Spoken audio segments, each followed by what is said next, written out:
Welcome to the Slop Farm. Enjoy the video. You start by choosing drivers and materials because driver specs dictate box size and response. Once you have a woofer and tweeter, calculate internal volume and panel layout. Cut front, back, top, bottom, and baffle to size with a jigsaw and router. Make mounting holes for drivers and terminal cup now. Accuracy matters for sealing and phase alignment. Make sure to label panels and dry fit parts. This saves time and ensures your cabinet will be square when glued and screwed.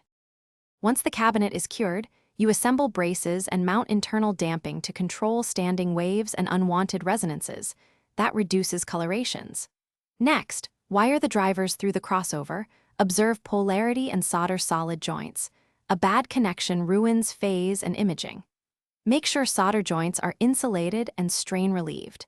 Then mount the crossover to the cabinet, securing components to avoid vibration. Test continuity with a multimeter and confirm resist. You finish by sealing all seams and fitting driver gaskets so no air leaks color the response. Torque screws evenly to avoid panel distortion. Once drivers are mounted, break in the speakers and measure frequency response with pink noise and a simple RTA to spot peaks or nulls. If bass is boomy, adjust port length or add damping. If treble is harsh, check tweeter attenuation. If things go wrong, first verify polarity and that there are no air leaks. Then recheck crossover soldering. Those are the common culprits.